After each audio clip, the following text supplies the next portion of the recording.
Hello my dear बच्चप्पाड़ी, welcome back. आप फिर से मेरा मुखड़ा देख पा रहे हैं आपके छोटे से प्यारे से channel that is pi Rahul. तो बच्चों, इट्स मी राहुल विश्वकर्मा और आज हम आपके लिए लेकर आए हैं आपका chapter number 11th class 11 thermal properties of matter का लास्ट लेक्चर नंबर 16, जिसमें हम पढ़ने जा रहे हैं विंस डिस्प्लेसमेंट लॉ। आज के बाद ये चैप्टर ख़त्म हो जाएगा, इसका राम नाम सत्य हो जाएगा। सर बस ऐसे शुभ शुभ बोला करो। तो बच्चों, और रही बात इसे प्रीवियस लेक्चर की, तो हमने 15 लेक्चर तक कंप्लीट कर चुके हैं, ठीक है।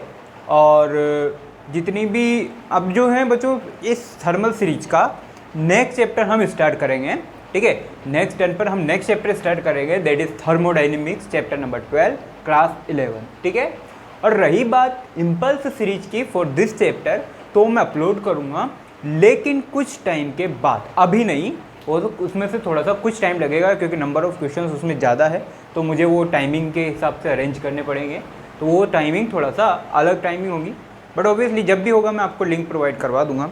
और 11th क्लास की दूसरी तरफ आपके इसी चैनल पर वापस से मेरे द्वारा आप एक और चैप्टर पढ़ रहे हो, that is laws of motion, यानी मैकेनिक्स का डायनेमिक्स पोर्शन आपको स्टार्ट हो चुका है। तो अगर आप चाहें तो मैं आपको आई बटन पर लिंक प्रोवाइड करवा चुका हूं, आप चाहे तो वो भी देख सकते हैं, ठीक है बच्चों। तो प्यारे बच्चों, स्टार्ट करते हैं विंस डिस्प्लेसमेंट लॉ बिना किसी बकवास के।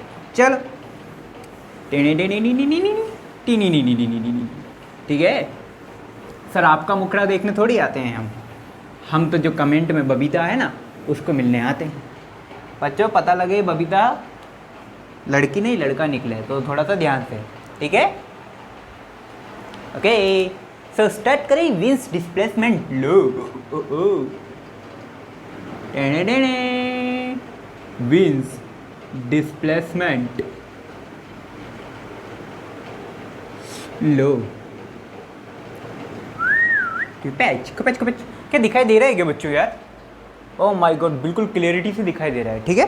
थोड़ा बहुत एडजस्टमेंट कर लेना आप, है ना। कैमरा क्वालिटी अच्छी है मेरी, ठीक है। So Wien's displacement law, Wien's displacement law पढ़ें उससे पहले आपको थोड़ा सा मैं बैकवर्ड में लेके जाता हूँ, पुरानी यादें ताज़ा करते हैं। चलो फ्लैशबैक में स्टार्ट करते हैं। फ्लैशबैक में जाओ कहाँ पे? लेक्चर नंबर 14 में, जहाँ पे आपने पढ़ा था स्टीफन्स लॉ।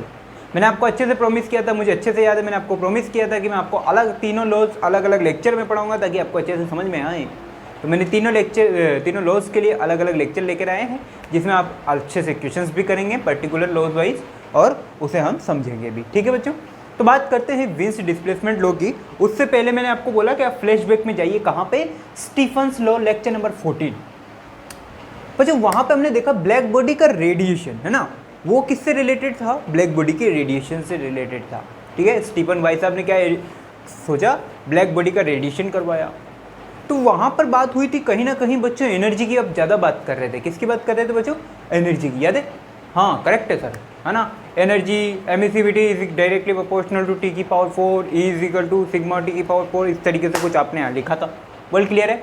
हाँ क्लियर है सर, ठीक है। उसी तरीके से बच्चों जिसे आपने स्टीफन बोल्ट्जमैन लॉ भी बोला, ठीक है। तो उसी तरीके से बच्चों आज का लेक्चर भी उसी से रिलेटेड है। एक्चुअली में देखा जाए तो इन दोनों लॉज को साथ में पढ़ाया जाता है, बट हमारा मोटो था कि सेपरेट पढ़ाया जाए, इसलिए मैंने आपको सेपरेट पोर्शन किया, ठीक है। तो बात करते हैं ब्लैक बॉडी के रेडिएशन की। तो बच्चों ब्लैक बॉडी का रेडिएशन किया गया, तो आप अलग अलग टेम्परेचर पर ब्लैक बॉडी का जो रेडिएशन हमें मिला, अलग अलग टेम्परेचर पर जो ब्लैक बॉडी का रेडिएशन मिला, उसकी नेचर भी अलग अलग आई। मतलब कि ये कि जैसे ही मान लो कोई भी ब्लैक बॉडी है। अच्छा एक बात और, ब्लैक बॉडी कभी भी अलग नहीं होती है। ब्लैक बॉडी को डिफ्रेंशिएट आप कर नहीं सकते, क्योंकि सभी ब्लैक बॉडी का काम क्या है? जितनी भी वेवलेंथ आए सबको एब्जॉर्व करने का काम है ना। तो ब्लैक बॉडी को कभी भी आप डिफ्रेंशिएट नहीं कर सकते। हाँ, आप ये बता सकते हो कि इस ब्लैक बॉडी का टेम्परेचर इतना है, इस ब्लैक बॉडी का टेम्परेचर इतना है, इस ब्लैक बॉडी का टेम्परेचर इतना है। दैट मीन्स आप अगर आपको क्लासीफाइड करना है या आपको डिफ्रेंशिएट करना है किसी कारणवश, तो आप सिर्फ टेम्परेचर के बिहाफ पर कर सकते हो कि ये 5000 केल्विन की ब्लैक बॉडी है, ये 7000 की केल्विन की ब्लैक बॉडी। बट आप ऐसे नहीं कर सकते ये ब्लैक बॉडी बड़ी है, ये ब्लैक बॉडी छोटी है, ऐसा कुछ भी पॉसिबल नहीं है। क्लियर है? और आपको अच्छे से पता है सबसे बेस्ट ब्लैक बॉडी का एग्जांपल जो हम जितनी भी देखते हैं वो डेली लाइफ में जो हम ब्लैक बॉडी देखते हैं वो क्या है? सन है। अब सोचो सन भी क्या है? हमारी गैलेक्सी का एक स्टार है। तो इसी तरीके से गैलेक्सी में तो कई सारे स्टार्स होंगे, तो कई सारी ब्लैक बॉडी होगी, है ना। तो ब्लैक बॉडी को आप डिफ्रेंशिएट नहीं कर पाते, बट हाँ अगर आपको किसी कारणवश डिफ्रेंशिएट करना पड़े तो आप ऐसे टेम्परेचर के बिहाफ पे डिफ्रेंशिएट कर सकते हो कि ये कम टेम्परेचर वाली ब्लैक बॉडी है, ये ज़्यादा टेम्परेचर वाली ब्लैक बॉडी है, इस तरीके से। ठीक है, तो मुद्दे की बात पे आते हैं। मुद्दे की बात ये है बच्चों कि ब्लैक बॉडी का जो रेडिएशन है वो अलग अलग टेम्परेचर के लिए अलग अलग नेचर शो करेगा। क्लियर है? स्टीफन्स लॉ में मैंने बात करी आपके एनर्जी, एमिसिविटी इनकी, है ना। यहाँ वेन्स में थोड़ा सा डिफरेंस किया। क्या डिफरेंट किया? क्या? इंटेंसिटी पर। किस पर? इंटेंसिटी पर। अब सर इंटेंसिटी क्या है? इंटेंसिटी का मीनिंग कि किसी पर्टिकुलर एरिया पर एक सेकंड में कितनी एनर्जी निकल रही है या कितनी एनर्जी रेडिएट हो रही है, नंबर ऑफ रेडिएशन, वो क्या है? इंटेंसिटी। समझ में आई? मतलब सुनना कि अगर किस ब्लैक बॉडी के एरिया पर, सुनो ब्लैक बॉडी के एरिया पर एक बार तो आई 1000 रेडिएशन, कितनी गिरे? 1000 रेडिएशन गिर गए, है ना। अगले टाइम कुछ दूसरे टेम्परेचर पर, सुनो सुन रहा है ना तू, रो रहा हूँ मैं। मान लो ये एक ब्लैक बॉडी है, इसका टेम्परेचर है 5776 केल्विन। क्लियर? और एक ही दूसरी ब्लैक बॉडी है, इसका टेम्परेचर है कितना मालूम बचा? 6000 केल्विन। क्लियर है? क्लियर है? बिल्कुल क्लियर है सर। मान लो ये जो टेम्परेचर था यहाँ पर किसी पर्टिकुलर यूनिट एरिया पर एक सेकंड में, पर्टिकुलर यूनिट एरिया पर एक सेकंड में 1000 रेडिएशन गिरे। कितने गिरे? 1000 रेडिएशन गिरे। इस पर भी सेम पर्टिकुलर एरिया पर एक सेकंड में 800 रेडिएशन गिर गए। कितने गिर गए? 800 रेडिएशन। अब जरा मुझे बताओ इंटेंसिटी किसकी ज़्यादा है? सर 1000 वाले की इंटेंसिटी ज़्यादा। कैसे पता चला? Sir number of radiation. Intensity का मीनिंग क्लियर हो रहा है? सपोज करो कि कितनी एनर्जी या कितने radiations per unit area per unit time पर गिरा रहे हो, एक सेकंड में किसी पर्टिकुलर एरिया पर कितने रेडिएशंस आप गिरा रहे हो, वो नंबर ऑफ रेडिएशंस किसके इक्वल होंगे? इंटेंसिटी ऑफ रेडिएशन के। किसके इक्वल होंगे? Intensity of radiation. क्लियर है? बिल्कुल क्लियर है सर। यहाँ तक की बात क्लियर हो गई। तो इंटेंसिटी का मीनिंग हो गया। अब बच्चों जब इन अलग अलग रेडिएशंस को ऑब्जर्व किया तो इनको स्टडी करने के लिए हमने स्पेक्ट्रम बनाए। इनको स्टडी करने के लिए हमने क्या बनाया? स्पेक्ट्रम बनाए। तो स्पेक्ट्रम हमने किसके हिसाब से बनाया? वेवलेंथ के हिसाब से। किसके हिसाब से बनाए? वेवलेंथ के हिसाब से। आपने लाइट का स्पेक्ट्रम देखा होगा, तो लाइट के स्पेक्ट्रम में अलग अलग वेवलेंथ के लिए अलग अलग कलर्स आते हैं, याद है? सुन ब्लू के लिए अलग कलर, ब्लू के लिए अलग वेवलेंथ, रेड के लिए अलग वेवलेंथ, इंफ्रारेड के लिए अलग, एक्स रेज के लिए अलग, यूवी रेज के लिए अलग, इधर माइक्रो रेज के लिए अलग, है ना। तो कहीं हर एक पर्टिकुलर लाइट को तो कंप्लीट गिरी, लेकिन आपने स्पेक्ट्रम बना के उसको क्लासिफाइड किया। किसके बिहाफ पे किया? वेवलेंथ के बिहाफ पे। किसके बिहाफ पे किया? वेवलेंथ के बिहाफ पे। और किसके लिए किया? इंटेंसिटी के लिए किया। तो मुद्दे की बात ये आई बच्चों कि ब्लैक बॉडी का जो रेडिएशन है उसे स्टडी करने के लिए मैंने क्या यूज़ किया? इंटेंसिटी और वेवलेंथ। इंटेंसिटी और वेवलेंथ। तो उसी तरीके से किसी भी ब्लैक बॉडी पर जो रेडिएशन हो रहा है, किसी भी ब्लैक बॉडी पर अगर रेडिएशन हो रहा है, सुनो, किसी भी ब्लैक बॉडी पर अगर रेडिएशन हो रहा है तो उसकी इंटेंसिटी और उसकी वेवलेंथ, उस ब्लैक बॉडी की इंटेंसिटी और वेवलेंथ में ग्राफ प्लॉट किया गया। क्या प्लॉट किया गया? ग्राफ। किस किस के बीच में? उसकी वेवलेंथ, जो रेडिएशन गिर रही है ना उसकी वेवलेंथ बोले तो लैम्डा, और उसकी इंटेंसिटी, किसकी? रेडिएशन की इंटेंसिटी, कैपिटल आई। और कैपिटल आई का फॉर्मूला, अरे यार, energy, falling energy per unit time per unit area. ठीक है, वो इंटेंसिटी के बीच में, इनके बीच में ग्राफ प्लॉट किया गया, मान लो किसी टेम्परेचर T पर। तो उन्होंने क्या देखा कि ग्राफ कुछ ऐसा आया, ग्राफ कुछ इस तरीके से आया। मान लो T1 टेम्परेचर पे ये ग्राफ आया, तो उन्होंने क्या देखा, ये मान लो λ1, ये λ2, ये λm, इसको λm से लिखते क्यों लिखते हैं वो बताता हूँ आपको। ये λ3, ये λ4। अब सुन बात को, उन्होंने ये देखा कि जैसे जैसे लैम्डा बढ़ी, जैसे जैसे लैम्डा बढ़ी यानी वेवलेंथ बढ़ाया, वैसे वैसे इंटेंसिटी भी बढ़ी, वैसे वैसे इंटेंसिटी भी बढ़ी। लेकिन एक जगह मैक्सिमम हुई, एक जगह इंटेंसिटी मैक्सिमम हो गई। मान लो इस पॉइंट पर इंटेंसिटी क्या हो गई, मैक्सिमम। इस जगह पे इंटेंसिटी क्या हो गई, मैक्सिमम, पर्टिकुलर किसी वेवलेंथ के लिए, और वो वेवलेंथ क्या है, लैम्डा एम। तो लैम्डा एम के लिए इंटेंसिटी क्या हुई, मैक्सिमम हुई। उसके बाद वापस से मैंने वेवलेंथ बढ़ाई तो मेरा स्पेक्ट्रम गिरने लग गया, जो मेरा ग्राफ है वो फॉलिंग होने लग गया, वो मेरा ग्राफ जो है वो गिरने लग गया। ठीक है, तो ग्राफ गिरने लग गया, इसका मतलब उसकी इंटेंसिटी क्या होने लगी, कम होने लग गई। सर ये तो धोखा हो गया, ये तो धोखा हो गया। ये क्या बात हुई, इसका मतलब इंटेंसिटी टेम्परेचर के साथ में कुछ इस तरीके से डिपेंड किया।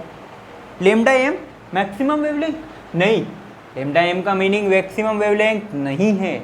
लैम्डा एम वो पर्टिकुलर वेवलेंथ है जिस पर इंटेंसिटी मैक्सिमम है, वो पर्टिकुलर वेवलेंथ जिस पर इंटेंसिटी मैक्सिमम है। ठीक है, लैम्डा एम मैक्सिमम नहीं है भाई। देखो लैम्डा एम से आगे भी वेवलेंथ है, उसके बाद फिर वेवलेंथ है, तो λ4 is greater than λ3 is less than lambda M. समझ में आ रही है? अगर लैम्डा एम मैक्सिमम होती तो कुछ इस तरीके से रिलेशन लिखा होता, कुछ इस तरीके से रिलेशन लिखा होता। लेकिन इस केस में क्या है कि λ4 सबसे ज़्यादा, फिर उससे कम λ3, फिर उससे कम लैम्डा एम, ऐसा है। तो ये लैम्डा एम का मीनिंग मैक्सिमम वेवलेंथ नहीं है, वो पर्टिकुलर वेवलेंथ जिसके लिए इंटेंसिटी मैक्सिमम है। एम का m is for maximum but not for wavelength, wavelength maximum नहीं है वो। लैम्डा एम का मीनिंग ये है कि that wavelength on which the falling intensity of radiation will be maximum, वो वेवलेंथ जिसके लिए इंटेंसिटी क्या है, मैक्सिमम। ठीक है, फिर और सोचा उन्होंने कि यार मान लो किसी पर्टिकुलर टेम्परेचर, मान लो ये इसको मान लेता हूँ मैं 5000 केल्विन, 5000 केल्विन। ठीक है, उस पर ये वाला ग्राफ आया, ओके सर कोई दिक्कत नहीं। मान लो मैंने ग्राफ और बढ़ा दिया, सॉरी मैंने टेम्परेचर और बढ़ा दिया। मैंने कितना लिया पहले 5000, अब ले लिया मैंने 6000, अब मैंने लिया 6000 का। तो जब 6000 का ग्राफ देखा गया ना बच्चों, वो कुछ इस तरीके से आया, वो कुछ इस तरीके से आया। ये सब एक्सपेरिमेंटल है, वो कुछ इस तरीके से आया, यानी T2 is equal to 6000 gram, sorry 6000 kelvin. जैसे टेम्परेचर बढ़ाया तो मेरा ग्राफ कुछ ऊपर चला गया, यानी कि अगर इसके लिए जो लैम्डा एम होगा, इसके लिए जो लैम्डा एम होगा वो कहीं यहीं होगा। अब सुनो, सेकंड वाले के लिए लैम्डा एम और फर्स्ट वाले के लिए लैम्डा एम, बताओ दोनों में से कौन ज़्यादा? सेकंड वाले के लिए लैम्डा एम और फर्स्ट वाले के लिए लैम्डा एम, बताओ दोनों में से कौन ज़्यादा? सर लैम्डा एम 1 ज़्यादा और लैम्डा एम 2 ज़्यादा। क्लियर है? और चलो। अच्छा टेम्परेचर की बात भी कर लेते हैं। टेम्परेचर में कौन ज़्यादा? टेम्परेचर में sir T1 is greater than T2, T1 is greater than T2, यानी कि T1 और T2 में से तो कौन बड़ा है? सेकंड वाला टेम्परेचर बड़ा है। और वेवलेंथ में कौन बड़ा है? फर्स्ट वाला। ठीक है, चलो और बढ़ाया टेम्परेचर और बढ़ाया तो मेरा ग्राफ कुछ इस तरीके से आया। मान लो ये T3 इज इक्वल टू कितना 10,000 केल्विन और बढ़ा दिया, 10,000 केल्विन कर दिया। अब क्या हुआ बच्चों कि ये जो पीक वैल्यू थी, सॉरी ये जो इंटेंसिटी थी, मैक्सिमम इंटेंसिटी, वो उसके लिए मुझे लेमडा m3 इधर मिला। मान लो ये यहाँ पे ये I maximum for 1, I maximum for 2 और I मैक्सिमम फॉर 3। तो जैसे ही मैंने टेम्परेचर और बढ़ाया तो लेमडा m क्या हो गया, और छोटा हो गया। तो अगर लेमडा m3 की बात करूं, लेमडा m3 की, दो तो क्या है, सबसे छोटा है। इन तीनों में सबसे छोटा लेमडा किसका है, 3 का, सबसे बड़ा 1 का। और टेम्परेचर की बात करें तो टेम्परेचर थर्ड वाली पार्टी का टेम्परेचर सबसे ज़्यादा है। यानी कि जैसे जैसे मैं टेम्परेचर बढ़ाता जा रहा हूँ वैसे वैसे लेमडा m की वैल्यू कम होती जा रही है। जैसे जैसे मैं टेम्परेचर बढ़ाता जा रहा हूँ वैसे वैसे लेमडा m की वैल्यू कम होती जा रही है। तो इन्होंने ऑब्जर्व किया। तो मान लो इधर T लिखा, इधर लेमडा लिखा। जब पहले टेम्परेचर कितना था, 5000 कैलोरी, सॉरी 5000 केल्विन, तो लेमडा कितना मिला, 3 × 10⁻⁻6 मीटर। लेमडा कितना मिला, 3 × 10⁻⁻6 मीटर, सॉरी 6 × 10⁻⁻6 मीटर। ठीक है। जब टेम्परेचर 6000 केल्विन था तो लेमडा कितनी मिली, 5 × 10⁻⁻6 मीटर। ठीक है। जब टेम्परेचर 10,000 कर दिया तो लेमडा कितना मिला, 0.3 × 10⁻⁻6 मीटर। अब इन सबको मल्टीप्लाई करो, इस सबको मल्टीप्लाई करो। देखो 6 × 5 30, यानी 3 × 10⁻⁻5। इसको मल्टीप्लाई करो, अगेन 3 × 10⁻⁻5। इसको मल्टीप्लाई करो, अगेन 3 × 10⁻⁻5, सॉरी 10⁻⁻5। तो आपने एक चीज़ ऑब्जर्व करी कि लेमडा m, ये क्या है, लेमडा m, लेमडा m और टेम्परेचर, इन दोनों का प्रोडक्ट हमेशा क्या आ रहा है, कांस्टेंट आ रहा है। इन दोनों का प्रोडक्ट हमेशा क्या आ रहा है, कांस्टेंट आ रहा है। तो लेमडा m और टेम्परेचर, इन दोनों का प्रोडक्ट हमेशा क्या आया, सॉरी नीचे लिखता हूँ, थोड़ा सा दिख नहीं रहा होगा। लेमडा m और टेम्परेचर, इन हब का दोनों का प्रोडक्ट हमेशा क्या आया, कांस्टेंट आया। ठीक है। दूसरी चीज़ मैंने देखा कि लेमडा m जो है वो टेम्परेचर को बढ़ाने के साथ साथ घटता जा रहा है। यानी कि अगर मैं टेम्परेचर बढ़ाऊंगा तो लेमडा m घटेगा, टेम्परेचर बढ़ाऊंगा तो लेमडा m क्या होगा, घटेगा। तो इनसे एक बात पता चल गई, क्या, कि lambda m is inversely proportional to 1/T। Clear है। तो अब इसको थोड़ा सा इज्जत के साथ में बना लेते हैं। ये चीज़ क्लियर हो गई। यहाँ से मुझे दो बातें पता चली बच्चों। पहली तो कि जैसे जैसे आप लेमडा बढ़ाओगे वैसे वैसे, सॉरी जैसे जैसे टेम्परेचर बढ़ाओगे वैसे वैसे लेमडा m आपका कम होता जाएगा। और दूसरी एक और बात पता चली कि इन दोनों का प्रोडक्ट हमेशा क्या होगा, कांस्टेंट होगा। सो अगर मैं बात करता हूँ, मैंने कुछ इस तरीके का ग्राफ बनाया। इधर मैंने लिया लेमडा, बोले तो वेवलेंथ, इधर ली मैंने इंटेंसिटी। तो मेरे को ग्राफ कुछ इस तरीके से 3 ग्राफ मिले। ये T1 के लिए, ये T2, ये कुछ इस तरीके से बनेगा, और ये T3 के लिए, that is T1, that is T2, that is for T3। Clear है। मैंने देखा यहाँ पर लेमडा m, यहाँ पर lambda m for 1, that is lambda m for 2, and that is lambda m for 3। देख रहे हैं ना अपने हिसाब से एडजस्ट। लेमडा m क्या है, what is lambda m? Lambda is the wavelength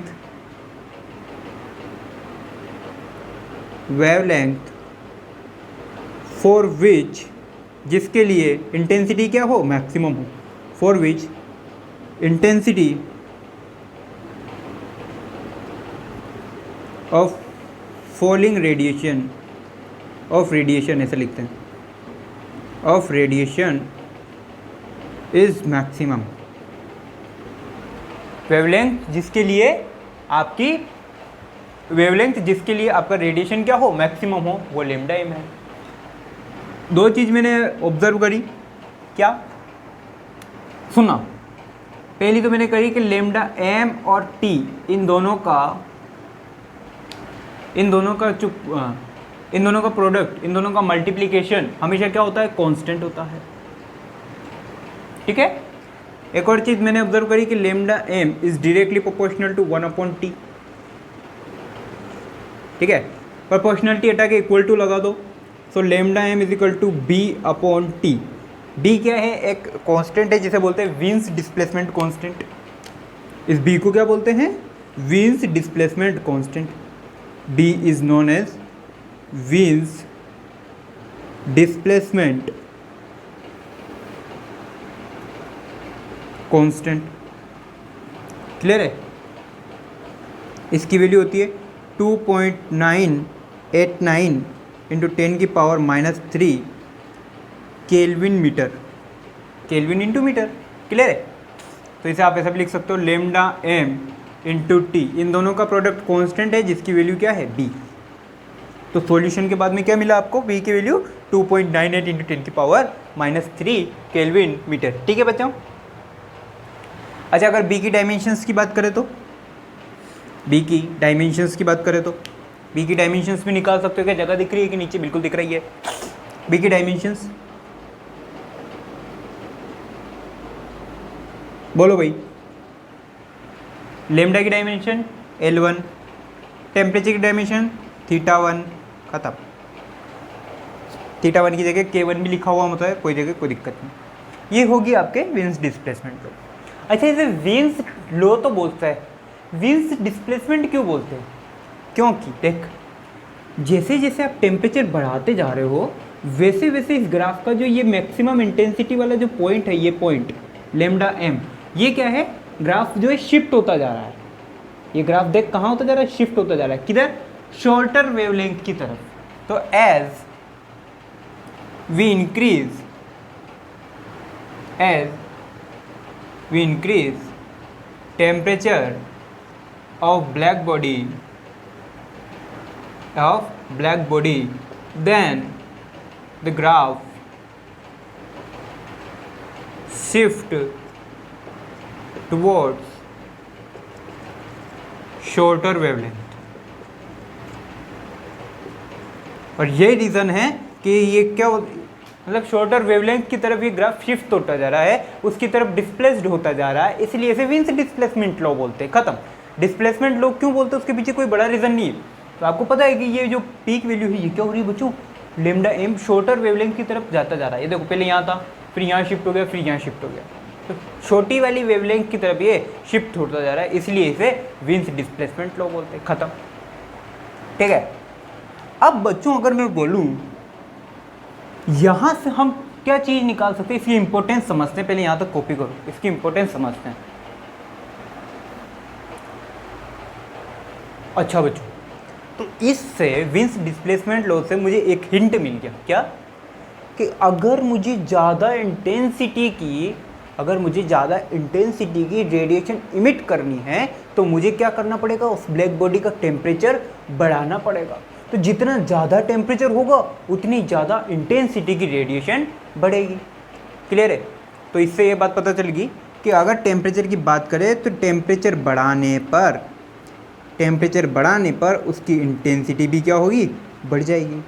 जैसे जैसे जितना ज़्यादा टेम्परेचर बढ़ाते जाओगे उसकी इंटेंसिटी भी उतनी ही ज़्यादा बढ़ती जाएगी। क्लियर है। तो ये बात मुझे पता लग गई। अब बच्चों इसका सबसे बढ़िया यूज़ कहाँ हुआ, विन्स डिस्प्लेसमेंट लॉ का सबसे बेहतरीन यूज़ होता है एस्ट्रोफिजिक्स के अंदर। क्या बात कर दी सर, बिल्कुल यही बात कर दी बेटा। तो इसकी सबसे खतरनाक एप्लीकेशंस क्या है, एस्ट्रोफिजिक्स के अंदर। एस्ट्रोफिजिक्स का मतलब सुनो,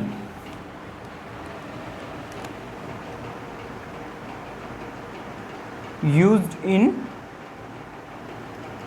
एस्ट्रोफिजिक्स के अंदर ये सबसे खतरनाक तरीके से यूज होता है। कैसे, to find temperature of stars. Clear है? तो बड़े बड़े जो स्टार्स होते हैं इन सब का टेम्परेचर फाइंड करने के लिए हम इसका यूज़ करते हैं। ऑब्वियसली बात है यार। अब देखो, अब विंस डिस्प्लेसमेंट लो क्या बोलता है, सुनना बात को, कि lambda m into T is equal to B. Clear है? बी की वैल्यू आपको पता है, ठीक है। अगर आपको उस स्टार के लिए वेवलेंथ पता चल जाए, यानी लेमडा एम, यानी उस स्टार के लिए वो वेवलेंथ पता लग जाए जिस पर वो मैक्सिमम इंटेंसिटी रेडिएट कर रहा है, जिस पर वो मैक्सिमम इंटेंसिटी रेडिएट कर रहा है, अगर उसके स्पेक्ट्रम से आपको वो वेवलेंथ पता लग जाए तो आप टेम्परेचर निकाल सकते हो उसका, बिल्कुल निकाल सकते हैं। सुनो, अब जैसे सन है, ठीक है। अब सन का टेम्परेचर बहुत ज़्यादा, अब मैंने बोला जाके जाओ सन का टेम्परेचर मेज़र करके आओ, तो आप क्या करोगे, थर्मामीटर लेके चल दोगे?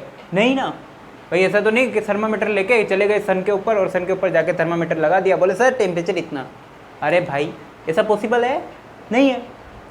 अब कैसे निकाले सर? फिर सन का टेम्परेचर तो निकालना है, लेकिन कैसे निकालें?